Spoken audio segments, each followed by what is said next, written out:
Hey guys, so I just wanted to give an update on kind of where I've been and why I haven't been posting lately, and then maybe address something related to the autism discourse and provide my perspective as someone who wants to become an autism professional in the future. So it's my second semester at SF State, and I've been doing really well academically, but that has not been without its sacrifices, without its struggles. And again, I'm not trying to get you guys to feel sorry for me. Um, but the other things that I've been really caught up with volunteering. I've been volunteering for Special Olympics. I've been volunteering at food banks. All this kind of stuff. I'm technically not supposed to have a job because I'm applying for government funding, and they want you to be at a certain level of functioning. So can't give the appearance of being too able. But so I've mainly just been really busy. But the other thing is that I just haven't really felt a motivation to interact online after spending so many years of my life online. Like, it's just not something that's been appealing to me as I've matured, and that doesn't mean that I'll never make a video again. I still want to make videos on my channels, but I just haven't had the same motivation for it. I guess I've just kind of, I don't know, grown out of that hobby.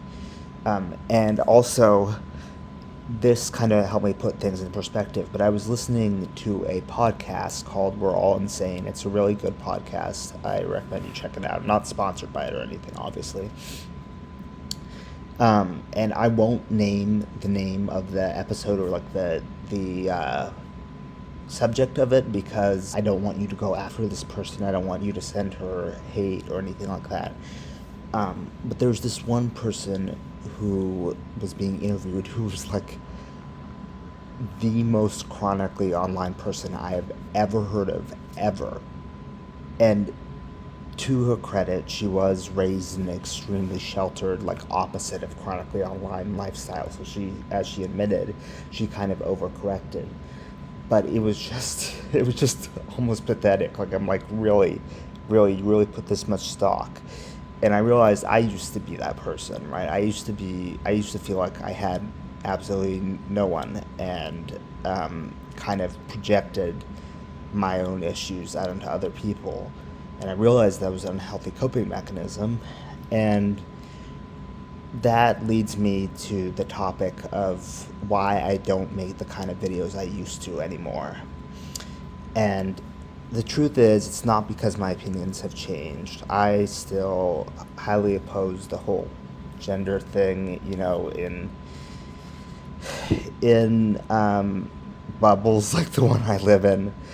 But the truth is, the two cutes, or whatever you want to call them, have won in the liberal areas, at least. That is, like, everyone is down for like basically all this flat earth gender stuff. It's frustrating to see. It's frustrating to see so many people, who think that they can call themselves the same thing as me when clearly they've put absolutely no effort into it. But just because, like, I'm obviously not going to change the narrative, no matter how hard I try, no matter how many videos I make, it's just not worth it, and honestly, there are better hills to die on. So I wanted to also talk about, just group in with this video. I wanted to talk about Mark Rober controversy. Now, if you guys don't know, Mark Rober is a big like engineering content creator on YouTube. I think he has something like 2 or 3 million subscribers, so really big channel. And maybe a couple of years ago, I forget when this whole controversy started, but he came out in a video about his son, saying that his son has what seems to be like moderate autism. And he apparently said some things that pissed the autism community off. And I just wanted to put my input on it. Now, I'm not going to get into a whole argument and do a whole response video or anything, because that would just be doing like the kind of videos I did before, just with autism controversy instead of gender controversy, because I do believe there are a lot of what we call autism 2Qs who have, certain beliefs about autism. But anyway, um, he was talking about his autistic son, and I think he said something to the effect of like, "Oh, people like my son will never find a cure for cancer. They'll never be the first colony on Mars, but they can, provide enrichment to our lives." And people got so offended by that. Like they were like, "How dare you say that autistic people can't do this, that, and the other thing?" Um, and I think what they're missing there is that he clearly wasn't talking about like the quirky geniuses who are way onto one side of the spectrum, right? He was talking more about people like his son who might have some degree of intellectual disability or have a social disability that's so significant um, that they can't really interact in the world. Um,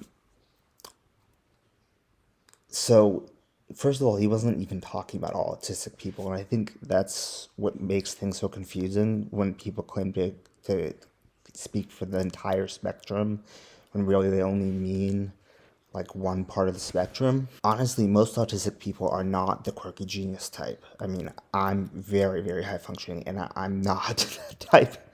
Um, I may be quirky, but the genius part is not there. Um, But one point, I've been following this person, Amy Lutz, who has a son with profound autism, and one thing that she really champions is that people should be accepted even if they have what she calls an impaired mind. I don't think if Mark Rober had a kid with Down syndrome, was saying my kid with Down syndrome, will never find the cure for cancer. I don't think people would be up in arms about that, right? Because I think they recognize that Down syndrome is a disability, but because there's all this denial of autism being a disability and this association of it just with savant powers and extreme high intelligence, people really think of it as different than any other disability. And many are even turning it into like a cultural identity that doesn't even need a diagnosis to confirm, which is a whole nother can of worms. So yeah, I will provide updates on my education and where that's going, which I'm particularly excited about. Yeah, I'm really trying. I mean, Mark Rober obviously is a big public figure, so I think it's okay to talk about him. But as for the content creators who have responded to him, angry about what he said about his son, I won't mention them by name at all, just because I don't want to send hate towards them. Anyway, I hope you guys enjoyed this video, and thanks for watching.